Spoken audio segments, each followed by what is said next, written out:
Jovens, chegou agora o momento mais crucial da nossa vida, o momento mais crucial da defesa da democracia. Então, amanhã vamos ouvir os resultados. Como é às 15, não há problemas. Sexta-feira nos concentremos. Ninguém trabalha. Convoco a todos os maputenses eleitores a não trabalhar na sexta-feira para nos concentrarmos todos na Praça dos Trabalhadores. Eu conto ter na Praça dos Trabalhadores, no mínimo, umas 60 mil pessoas concentradas. 60 mil pessoas concentradas.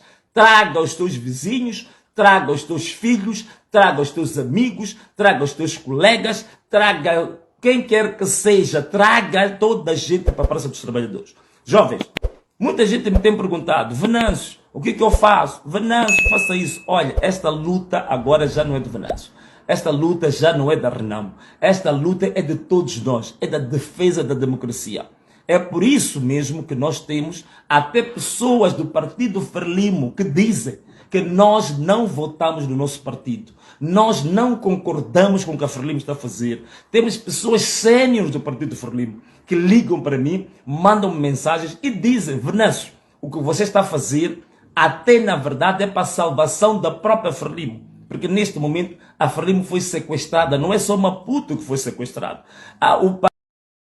Fizeram ameaças, as primeiras ameaças de morte que eu recebi foi justamente no edifício, na sede do próprio Partido Frelimo na cidade de Maputo. Então disseram que eu estava a ser teimoso, não sei o quê, e que eu ia morrer se continuasse daquela forma. E ameaças feitas na sede do próprio Partido Frelimo. E isso não o inibiu? Não o inibiu de continuar com a mesma postura? Não. Olha, eu vou aproveitar aqui esta ocasião para fazer uma homenagem a duas pessoas. Uma homenagem, um tributo muito especial ao atual PCA da STV, que chama-se Daniel David, e é um grande jornalista que praticamente ele foi o operativo desta televisão, que chama-se Jeremias Langa. Estes dois senhores, portanto, o Jeremias Langa era o diretor de informação, praticamente era, digamos assim, era o número 2 da televisão. Eu fui-lhes apresentar a minha situação, que eu tinha sido chamado para a sede do Partido Frelimo, que tinham me chamado a atenção, tinha sido ameaçado de morte e que eu estava um pouco hesitante e estava realmente com medo. E eles deram muita força. O Daniel David deu a experiência dele. Quando ele começou com a primeira televisão privada de grande envergadura em Moçambique, que é a STV, ele diz que passou por situações horripilantes. O Jeremias Langa, que era o diretor de informação, era o apresentador do programa Pontos de Vista, que eu falei, é o moderador do programa Pontos de Vista, ele tinha sido raptado, inclusivamente. Tinha sido raptado por um grupo que é muito conhecido aqui em Moçambique, que chama-se Esquadrões da Morte.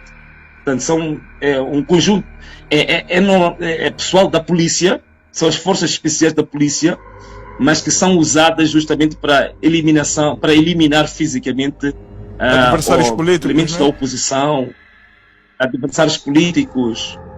Portanto, eliminaram muitos juízes, figuras muito importantes neste país, a bala. Portanto, esse grupo dos Esquadrões da Morte haviam raptado o Jeremias Langa.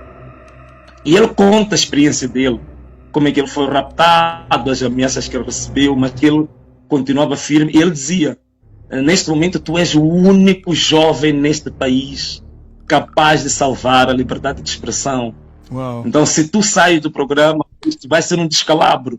E eles deram-me muita força. Portanto, um tributo muito especial ao Daniel David, o PCA, o atual PCA do Grupo Soico da STV, e ao Jeremias Langa, que já não está lá, mas foi durante muitos anos a cara da STV.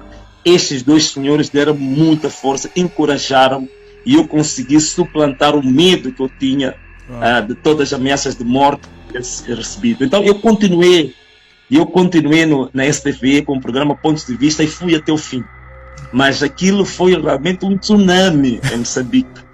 E a partir disso, eu me desligo do Partido Frelimo, digamos, em termos concretos, quer dizer, parei de ter qualquer função, parei de... eu desliguei-me por completo do Partido Frelimo, continuava com o cartão, mas eu já não me identificava com os ideais, mas continuava membro. Até que em 2013, fruto da minha projeção social, dos comentários, da minha atividade como ativista político e social, o MDM me contacta no meu serviço, né? Sou bancário, né? Minha profissão bancário, contacta-me no serviço e fazem uma proposta em 2013 de eu ser o candidato do MDM para a cidade capital, não é? Eles dizem que fizeram uma análise de toda a gente, possíveis candidatos, e achavam de que não havia melhor pessoa para concorrer pelo MDM senão Venâncio. Analisei a questão, ponderei muito, falei com os meus administradores também no meu serviço, alguns que, apesar de ser do Partido Frelimo, mas eram de espírito aberto, eram mente aberta, aconselharam-me, disseram que não, avança, damos também a força. O único problema que eu tive com essa candidatura era na minha casa, né, com a minha família. A minha família não estava conformada com um filho deles do Partido Frelimo e avançar para concorrer pela oposição. Poxa. E então mandaram muita gente, muitos nomes, não posso citar aqui alguns desses nomes, Poxa, para preservar essas imagens, mas eu recebi exércitos de membros séniores da Frelimo para me demover da minha opção de me candidatar pela oposição, porque eles sabiam que eu realmente havia de ser uma pedra no sapato aqui na cidade de Maputo. Eu aceitei o desafio, eu em 2013 concorri pelo MDM, conseguimos 42% de votação, pela primeira vez na história de Moçambique, na cidade de Maputo, o partido da oposição conseguiu 42%. Mas também depois de uma mega fraude que fizeram na altura, só que nessa altura, pela minha inexperiência política, não conseguimos montar uma plataforma, uma estratégia de fiscalização que conseguisse parar a fraude. E mesmo depois da fraude conseguimos 42%. Mas depois eu tive várias situações. O MDM depois convida-me a ser deputado. Eu em 2015 passo da Assembleia Autárquica da cidade de Maputo, passo à Assembleia da República como deputado e fiz parte da direção da bancada do MDM. Fui também convidado a ser membro da comissão política do MDM na altura, mas depois tivemos algumas situações porque haviam temas que eu achava que eram temas nacionais de grande interesse, que eu as queria levar ao debate público e que eu era impedido de levar esses temas. Então eu fiz um relatório sobre isso, sobre a minha pesquisa, apresentei ao meu chefe de bancada na altura e eu disse que tínhamos que pedir uma matéria urgente no Parlamento, porque o governo, o Estado tinha sido burlado, o povo moçambicano tinha sido burlado pelo governo da Frelimo. Haviam 500 milhões de dólares que haviam sumido e que era preciso chamarmos o governo para o Parlamento para se justificar onde estavam os 500 milhões de dólares. Mas eu entreguei ao meu chefe de bancada a minha proposta. Ele pegou aquilo, a matéria muito bem estudada, com uma fundamentação de quase 10 páginas, portanto era um mini relatório, e ele garantiu-me que ia submeter à Comissão Permanente, porque a Comissão Permanente é que faz a agenda do plenário. Poxa. E ele fazia parte da Comissão Permanente, eu não. Então ele que tinha que levar o caso para a Comissão Permanente. Então passaram uns 5 dias, que é de lei, não obtive nenhuma resposta. Passou um mês, nenhuma resposta. 2 meses, nenhuma resposta. Até que eu fui ter com ele e eu perguntava, mas o que está a acontecer? Temos aqui um caso em que o Partido Frelimo roubou 500 milhões de dólares do povo. Temos que discutir isto. Ele, estou a tratar do assunto, não se preocupe, estou a tratar. Mais um mês, mais 2 meses. Levantei a mão em pleno plenário, questionei a Presidente da Assembleia da República, a Verônica Macamo, que é a atual Ministra dos Negócios Estrangeiros de Moçambique, sobre a proposta da matéria urgente relativa aos 500 milhões de dólares que a Frelimo roubou do povo. E ela, pura e simplesmente, envergonhou-me em público. Ela disse-me que nunca tinha recebido proposta nenhuma para matéria urgente. E eu olhei lá para cima para o meu chefe, que era para ele defender-me, porque ele tinha recebido a proposta de mim, e ele ficou pura e simplesmente calado e olhou para o lado. E eu percebi o que tinha acontecido. Corrupção. Então eu disse que, bom, estou no lugar errado.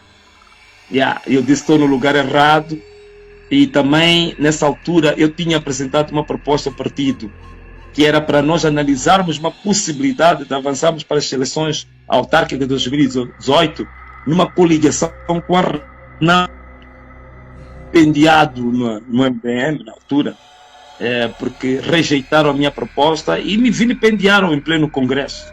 Quando eu apresentei, então eu achei que não haviam condições de eu continuar no MDM. E nessa altura, curiosamente, ainda estava vivo aquele que nós chamamos do pai da democracia moçambicana, que é o general Afonso Dhlakama, acho que já ouvi falar dele. Sim, Afonso. O Afonso Dhlakama é um dos fundadores da RENAM, e que foi dirigente da RENAM por quase 3 décadas, portanto é aquele que, digamos assim, é o pilar, a pedra angular da RENAM hoje, é a figura icônica, a referência, a maior referência da RENAM, é um herói da RENAM e de Moçambique. O presidente da Câmara, na altura, convida-me a ir ter com ele, que ele queria uma conversa comigo. E na altura ainda havia um conflito armado, ainda haviam tiros na Serra da Gorongosa, porque eu estava na Serra, estava a mais de 3.000 quilómetros de altitude, onde ele se defendia melhor dos ataques do governo, né?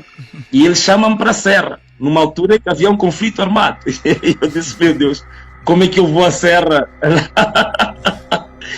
Mas ele insistiu tanto, mandou tantos emissários virem ter comigo, e que uma vénia também que eu faço a um senhor que chama-se Fernando Mazanga. Portanto, Fernando Mazanga é o indivíduo que insistiu variedíssimas vezes comigo que eu tinha que subir a serra para ir falar com o presidente da Câmara. E eu esquivei-me disso tanto, até que um dia ele me surpreende e diz: está aqui o presidente da Câmara ao telefone, tens de falar com ele agora. Então, falei com o presidente da Câmara por fone quase 4 horas ininterruptas. E eu ali ganhei um alento. Eu disse que eu vou subir a Serra da Gorongosa, apesar de ter riscos de apanhar uma bala, mas eu lá vou. E peguei-me em setembro de 2017, eu subo a Serra da Gorongosa e fui ter com o general de 5 estrelas, Afonso Dhlakama. Estive, na primeira vez, ele permitiu que eu subisse a serra até o local onde ele recebe os diplomatas, não na residência pessoal, porque a residência pessoal estava, acho que mais ou menos 1.000 metros acima do local onde ele recebia os diplomatas. Então ele recebeu-me pela primeira vez no local dos diplomatas. Tivemos uma conversa de quase 10 horas de tempo, e ele a dizer que nas eleições de 2018 ele queria-me como candidato da RENAM para a cidade de Maputo. Uau. E que ele não via outra pessoa para concorrer para a cidade de Maputo. Então eu disse que ia pensar, e ele perguntou-me: como é que tu podes parar a fraude? Tens uma ideia de como é que se pode parar a fraude da cidade de Maputo? Eu já tinha experiência, tinha perdido pela fraude em 2013, e eu fui estudando, fui criando modelos de como é que se para uma fraude eleitoral. Então eu expliquei a ele que ideia que eu tinha de como parar a fraude. Então ele disse: poxa, isso é fantástico que me explicaste. Diz: podes fazer isso por escrito? Eu disse que sim. Eu só aceitei o desafio que ele me colocou de pôr por escrito este modelo que eu te contei aqui. Sim, para evitar a fraude, né?